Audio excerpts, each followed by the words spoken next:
up, everyone? Welcome back to the Daily Zest. I'm your host, Randi Hipper, back at it today. Yesterday, I did have to take a day break. I was under the weather, man. Whoa, that wasn't even the word. And I'm sorry if my energy is not as crazy as usual, but I feel so much better. I'm happy to be back with you guys. I felt like streamer's guilt yesterday. I was like, oh my gosh, I missed my show. But I'm really happy to see you guys. So if you guys are feeling zesty, if you're happy the Daily Zest is back, make sure you like, make sure you subscribe, share this out with friends so more people could catch up and get zesty with us. Again, I do have a poll in the chat if you guys are feeling bullish, if you guys are feeling bearish. Okay, friends, let's get into it. I have so much to talk to you about. But oh, wait, before I even get into the news, I'm like skipping stuff. I want to say hello to the chat. We got John Jermaine, Steven, Colin, Randy, Adam from Arkansas. Nice to see you. Marky Mark, Crypto Billy, Ola. Nice to see you. Nice to see you. Jim, what's up? Wow, there's so many friends in here today.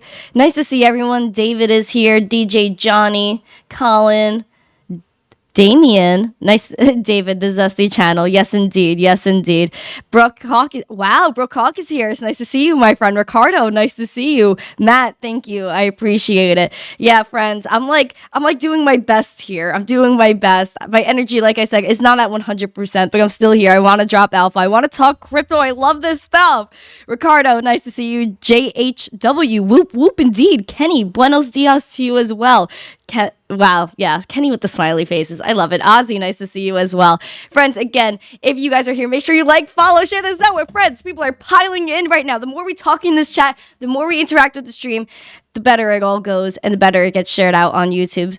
Steven, yeah, let's get into it. Blockchain Bray, yo, nice to see you. Okay, friends, if you are here, let's just get into the nitty gritty. I'm not wasting no more time. No more. Okay. Here we go. As always, we start off with a market recap.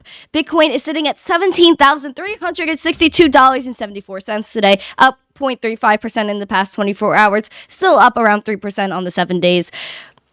Ethereum sitting at $1,326, down 0.3% in the past 24 hours, still up 5.78% in the past 7 days. We got Litecoin up 0.64% in the past 24 hours, sitting at $80.94, still up 6.7% in the past week.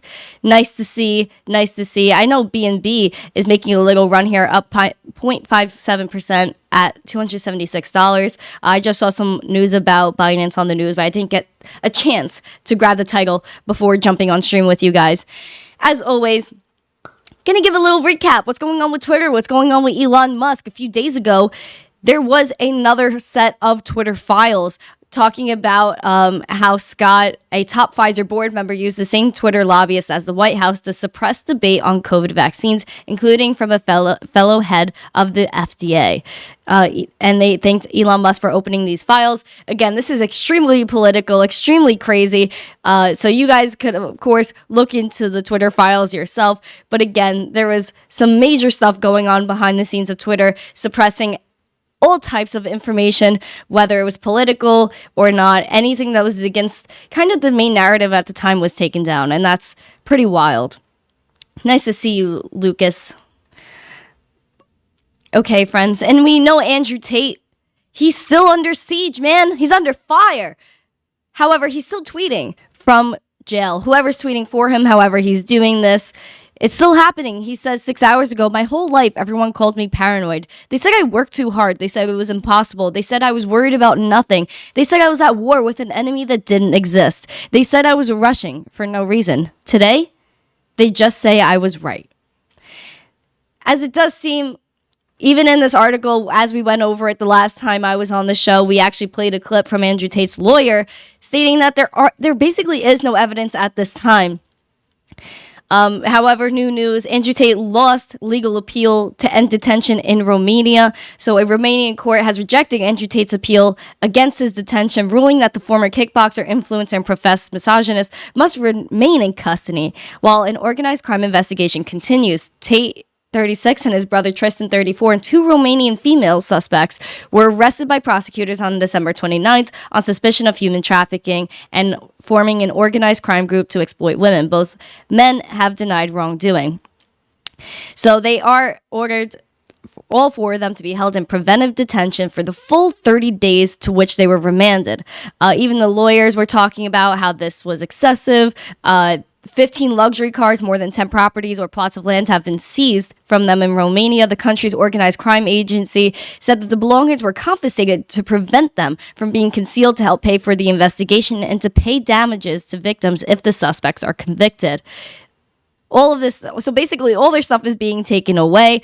Again, there hasn't been any, like it says here, there was no evidence to support the allegations. Again, we're going to see how this goes. Just wanted to give an update since the entire world is talking about Andrew Tate.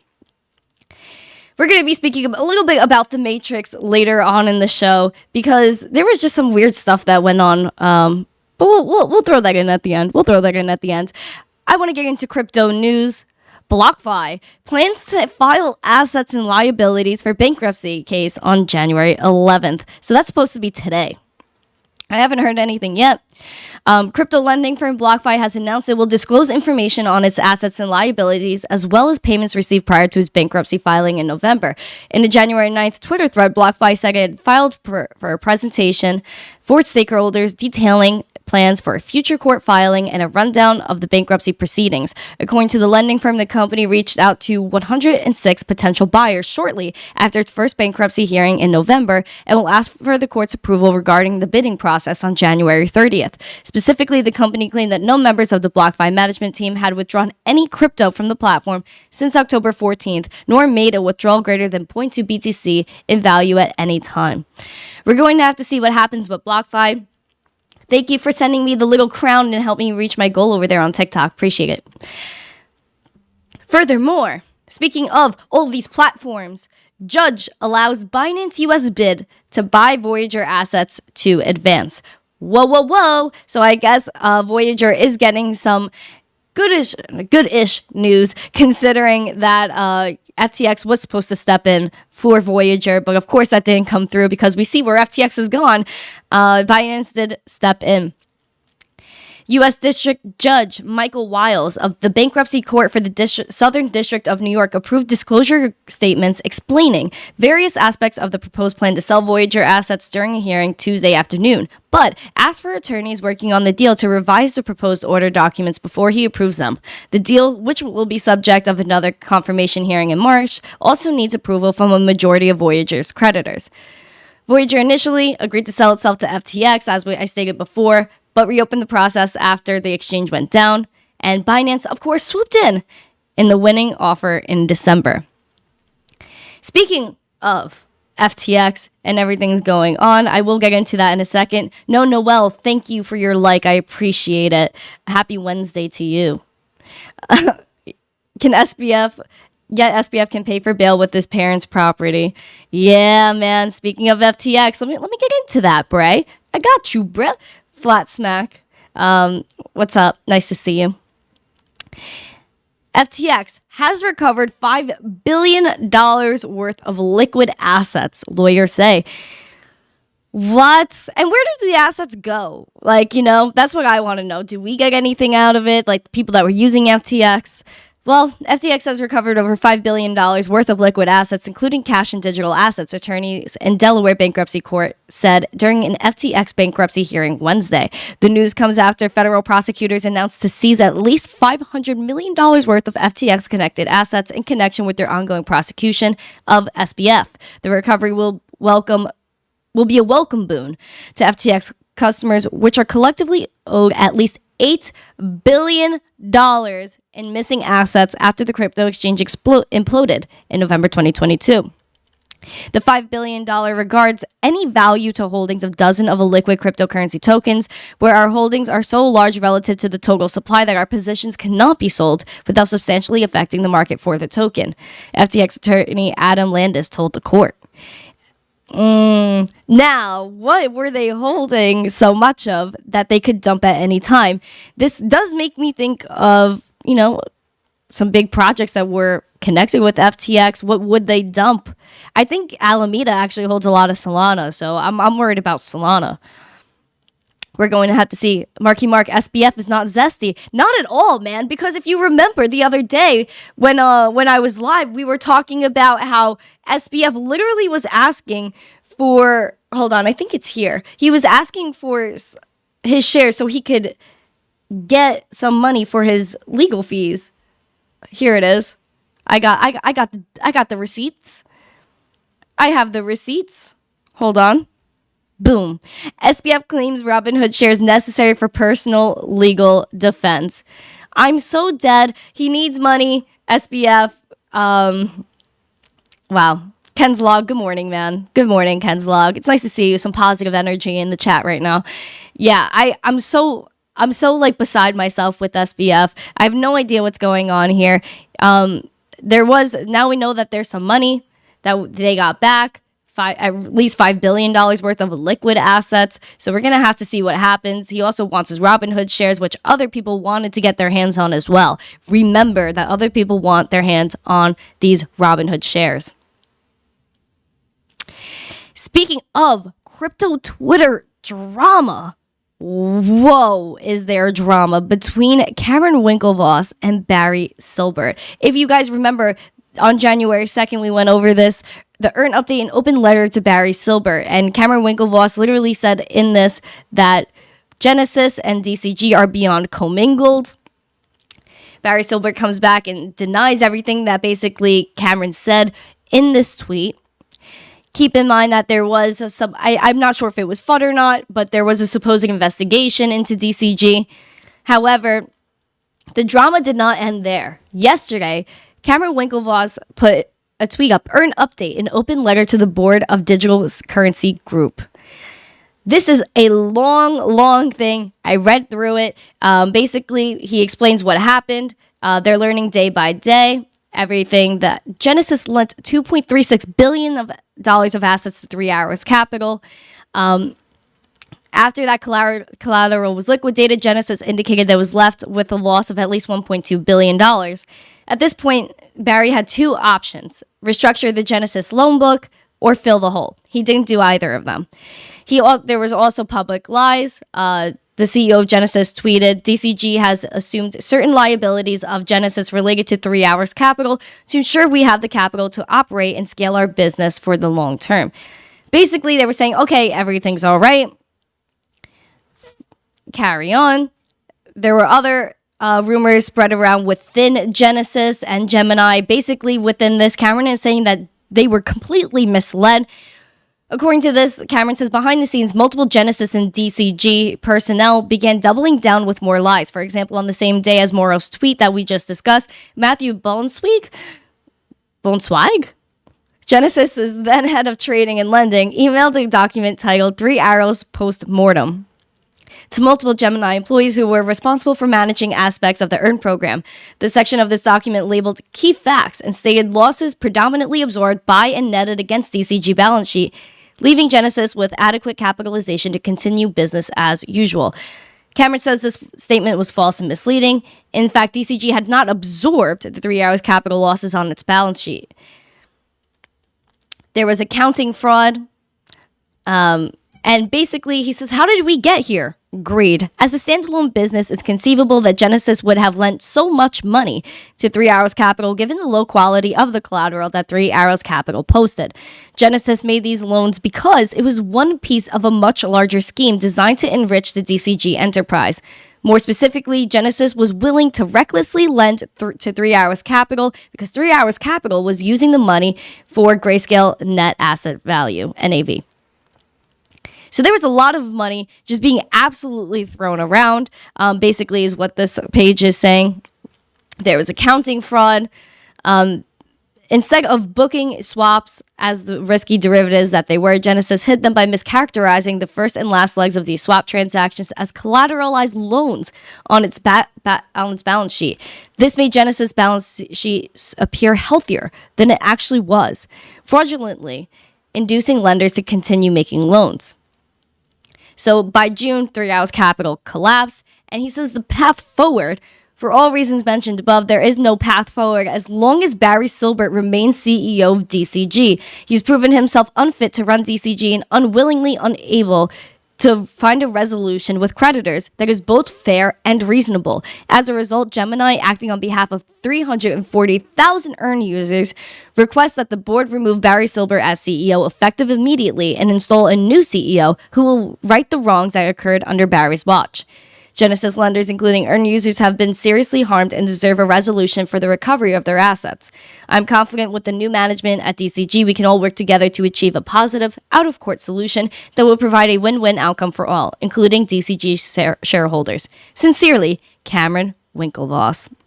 Powerful, right? Well, DCG didn't let it go. They didn't let it go.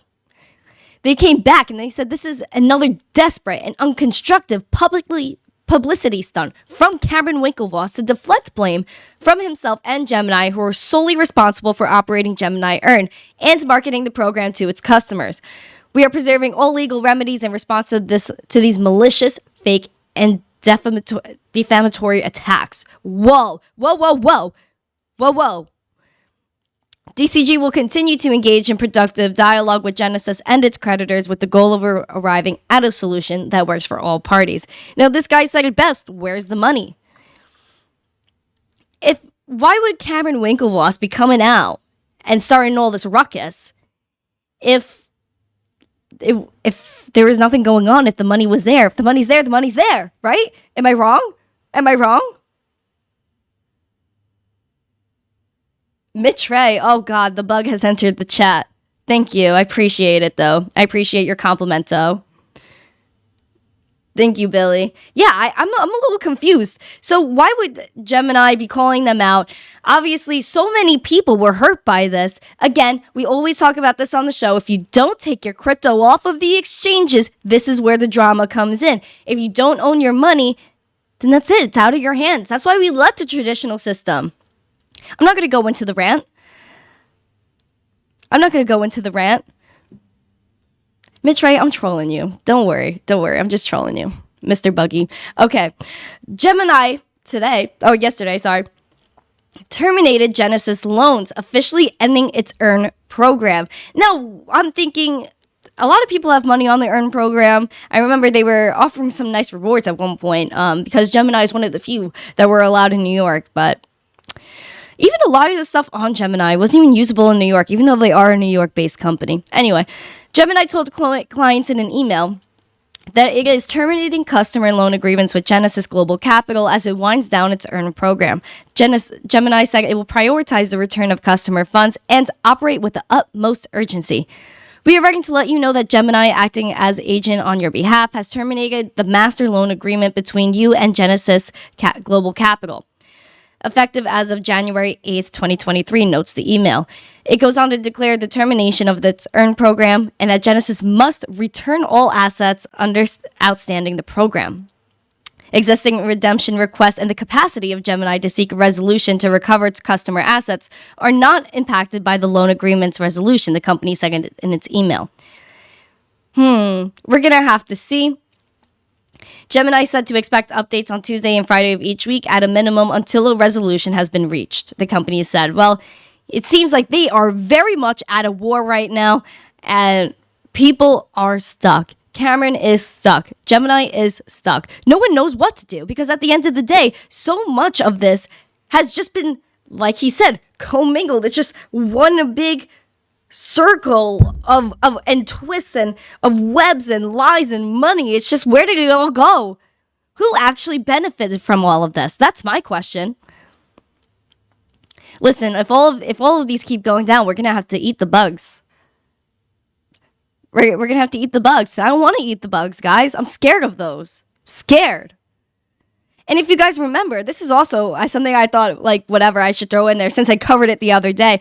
Gala, remember we were covering how they actually put up a tweet talking about they were partnering with The Rock, Marky Mark. Not talk about Marky Mark in the chat, even though that would be cool, because Marky Mark is a cool person. But Mark Wahlberg. So Gala actually deleted the tweet after Gala actually surged 70%. I remember we were looking at that chart the other day, friends, and it was ridiculous. Let's see where it's at now. down 12%. I believe it was like 40 something cents the other day. Yeah, it was 43 cents. This is where around we were looking at everything, friends, or right here. Around there we were looking like a day and a half ago. Yeah. I remember it being 40 something cents on the show. And then look at this. It kind of dipped a little bit, but not that much because they still got so many gains out of that announcement. But it is deleted. It's not there anymore. As they said, quote, "We are, as you're reading this, developing 2 films with The Rock and Mark Wahlberg, 2 absolutely huge forces in the entertainment industry. You've seen their work on screen, but I think their presence might be even more powerful off the screen. And we are happy to get the chance to work with them." The now deleted tweet said, whoa, that's so freaking spicy, man. But this was the screenshot. I actually did read this out for us the other day. So if you guys do want to refer back to the other show, there is a timestamp with that.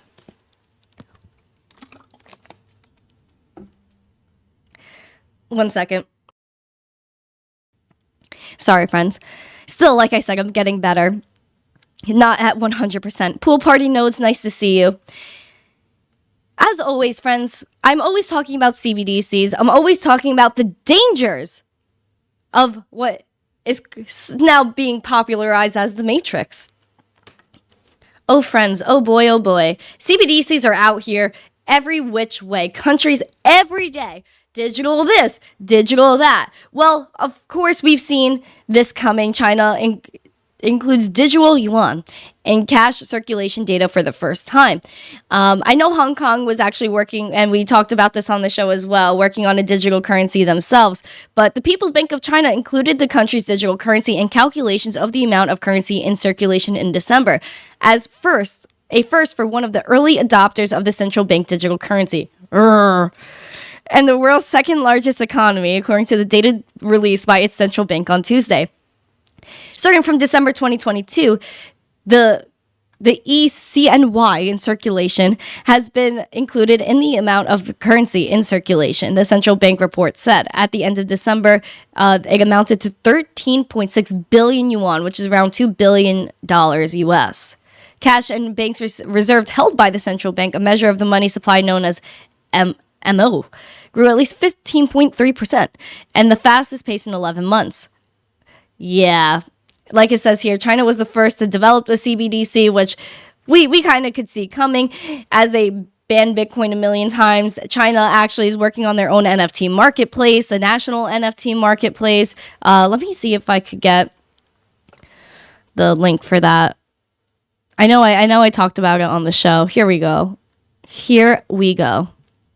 Loady, uppy. Okay, China to launch the first national digital asset marketplace. This was a few weeks ago, December 28th. We talked about this. So again, they have their CBDC. They're launching their own NFT marketplace. I mean, listen, if China's doing it, this is insane. But if we're going to do it in the States, then it has to be done the right way.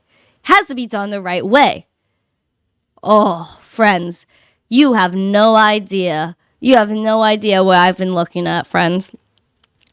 Take a gander. So speaking of like glitches in the Matrix and stuff, today there were thousands of flights delayed across the U.S. following an FAA computer outage.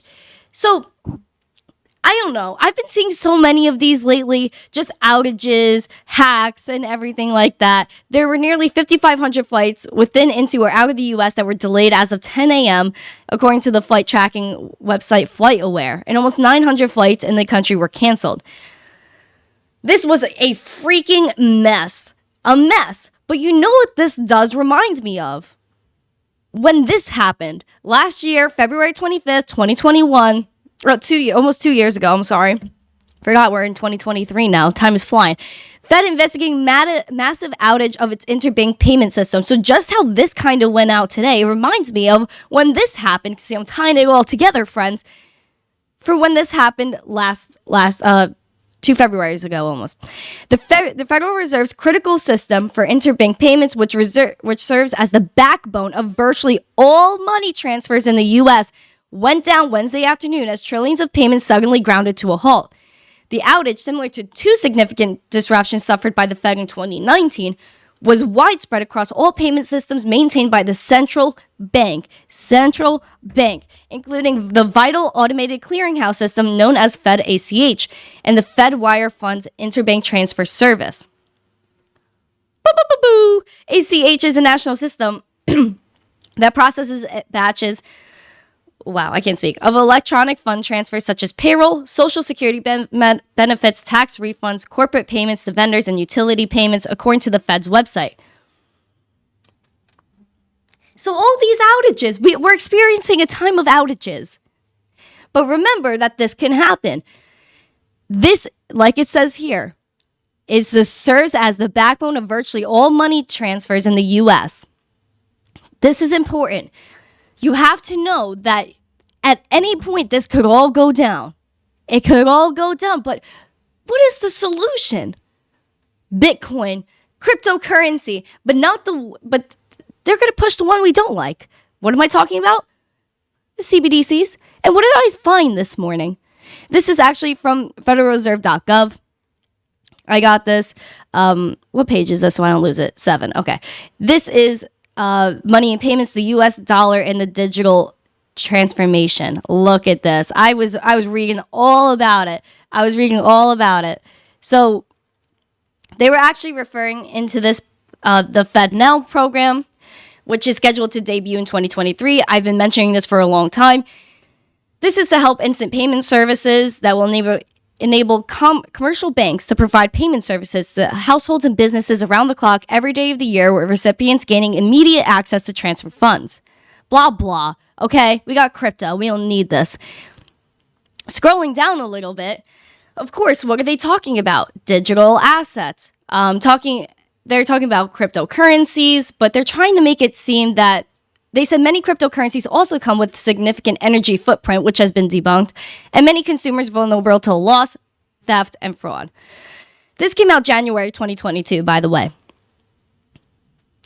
If you scroll down even farther, they're talking about CBDCs and talking about how a CBDC might fit into the U.S. money and payments landscape. Oh, friends, read all about this. I don't know, I don't have a lot of time today. But boy, oh boy, if I did, I would be here for hours talking about it, because this is absolutely insane. They're telling you right here, January 2022, that this is happening. This is happening. Please, friends, take a look at this. They're talking about CBDCs from the beginning. No one even talks about this. This is a public file. You see the link on my screen right up there, or right on the right here. You can see the link. CBDCs, they've been talking about it for such a long time. Remember, friends, you have to take custody of your crypto and be a part of the right type of crypto. This is not. It says here, privacy protected. It says any CBDC would need to strike an appropriate balance. However, an appropriate balance. What does that mean? However, between safeguarding the privacy rights of consumers and affording the transparency necessary to deter criminal activity. Oh, please. You're going to have to be, like it says here, identity verified. So they're going to know every single thing you're doing, control everything. This is not good. Please, I'm encouraging you to read all of it.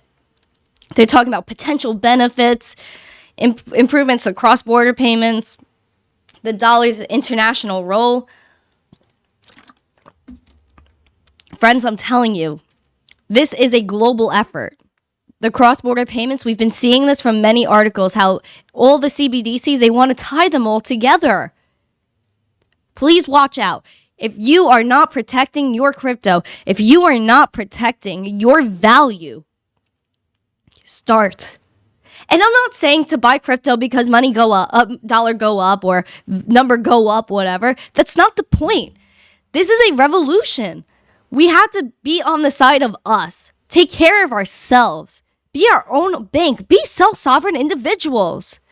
This is the revolution we're a part of. We have to make sure we're protecting it. We have to protect it. And I don't know, I got spicy today because, I felt like I had to come back with a bang. But really, I was looking at this document and I was like, this is public information and nobody even knows about it. Olive, the zest is the best. Well, thank you. Here we zest and invest into ourselves.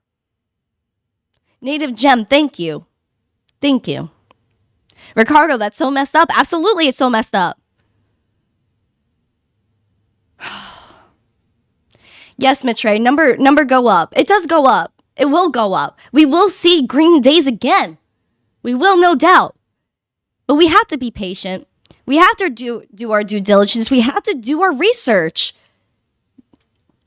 I don't care what it is. Do your research on everybody in this space. Do your research on every project. Like Ethereum, do your research into Vitalik. Do your own research into what Ethereum plans to be doing. All of it's important. Everything may seem okay, but you have to look deeper. You have to look deeper. During the Senate hearings with FTX, it was all about no crypto evil, crypto this, crypto that. Well, look at what has been a thought since January 2022. It put into a document. CBDCs, we all know where this is headed. We all know where this is going. Now we have to fight the fight. Stick on the side of freedom. Stick on the side of being your own bank.